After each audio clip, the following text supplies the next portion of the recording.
అన్నిటినీ మించి ఈ క్షేత్రంలో నేను ప్రత్యేకంగా గమనించిన అద్భుతం, సృష్టికర్త అయినటువంటి బ్రహ్మగారికి కూడా మూర్తి ఉంది. సాధారణంగా అసలు బ్రహ్మగారి మూర్తి ఏ క్షేత్రంలోనూ కనపడదు. అటువంటిది బ్రహ్మగారికి మూర్తి ఉన్నది. అన్నిటినీ మించి శరీరం అన్నది లేకపోతే ధర్మాచరణం చేయలేం. మనిషిగా పుట్టిన తరువాత ప్రత్యేకించి భగవంతుణ్ణి నాకు దీర్ఘాయుర్దాయం ఇవ్వమని అడుగుతారు. శంకర భగవత్పాదులంతటి వారు సౌందర్యలహరి పూర్తి చేస్తూ చిరంజీవన్నేవ క్షపిత పశుపాశం వ్యతికర పరానందాభిక్యం రసయతి రసం తద్భజనవాన్ అన్నారు. దీర్ఘాయుర్దాయం ఉండాలి అని కోరుకోవాలి. శరీరం ఆద్యం ఖలు ధర్మసాధనం.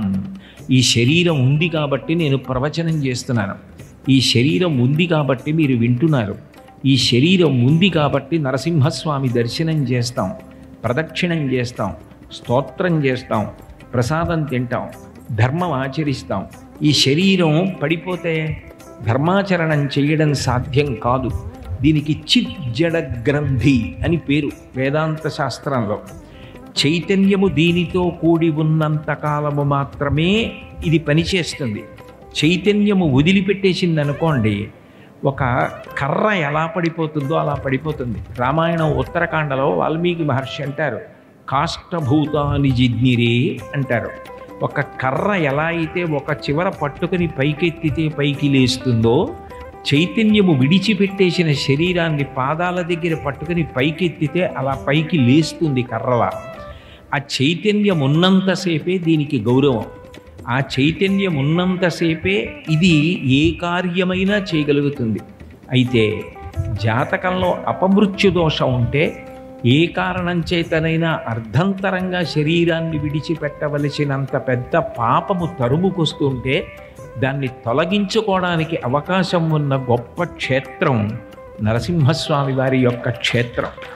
ఎందుచేతనంటే ఇక్కడ యమధర్మరాజు గారి మూర్తి ముందు దీపాన్ని వెలిగిస్తే ప్రసన్నుడు కావలసిన వాడు నరసింహస్వామి. ఆయన ప్రసన్నుడయ్యాడనుకోండి, యమధర్మరాజు గారిని కూడా ఆదేశించగలడు. ఈయన జోలికి నువ్వు వెళ్ళవద్దు, ఈయన నా భక్తుడు, నా మ్రోలకు వచ్చి ప్రార్థన చేశాడని చెప్తాడు. మృత్యుదేవత నోటి 2 కోరల చిక్కి బ్రతికినొకవేళ బ్రతుకవచ్చు, కాక శైరింపవచ్చునే కథనమందు అంటారు గయోపాఖ్యానంలో.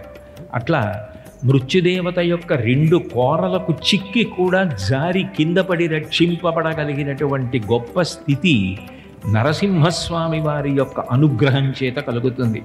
ఇవాళ నేను దేవాలయంలో దర్శనం చేసుకుంటున్నప్పుడు ఉగ్ర నరసింహస్వామి వారి సన్నిధానంలో ఉండగా నా దగ్గరికి వయోవృద్ధులు, సంస్కృత విద్వాంసులు, మంచి గ్రంథ రచయిత ఒక మహానుభావుడు వచ్చి, ఒకప్పుడు నాకు రహదారి ప్రమాదం జరిగిందండి, శరీరం అంతా నెత్తురు కారిపోతూ ఇక ఊపిరి ఆగిపోవడం ఒక్కటే, అటువంటి స్థితిలో పడిపోయి ఉండగా నేను ఉంటున్న ఈ ఊళ్ళో ఉన్న నరసింహస్వామిని తలుచుకొని నరసింహ నరసింహ నరసింహ అన్నాను. ఎక్కడి నుంచి వచ్చిందో తెలియదు ఓపిక. లేచి నిలబడి నాతో పాటు ప్రయాణం చేస్తున్న సిద్ధాంతి గారు నాలాగే పడిపోయి ఉంటే నరసింహ నరసింహ నరసింహ అనరా అన్నాను. నేను అనలేను అన్నాడు ఆయన. ఆయన ప్రాణములు ఉగ్గడింపబడ్డాయి. నేను బ్రతికి బట్ట కట్టాను. నా జీవితం ఆయన పెట్టిన భిక్షండి. అందుకని ఈ దేవాలయంలో సేవ చేసుకుంటూ ఆయన మీద గ్రంథరచన చేసి ఆయన భజన చేస్తూ జీవిస్తున్నానని, ఆయన నేను నాకు ఇచ్చిన విడిదికి వెళ్ళిపోయిన తరువాత కూడా ధర్మపత్నితో కలిసి వస్తే ఆయన భక్తి ప్రపత్తులకు ఆయన శేష జీవితాన్ని భగవంతుడికి అంకితం చేసిన వైనానికి ముగ్ధుడనైపోయి, అయా మీరు నాకు నమస్కారం చేయడం కాదు, మీ వంటి భాగవతోత్తములకు నమస్కారం చేసి నేను కృతార్థుడనవుతానని నేను ఆ దంపతుల యొక్క పాదాలకు నమస్కారం చేశాను. అంటే చెయ్యడం నా గొప్ప అని నేను చెప్పట్లేదు.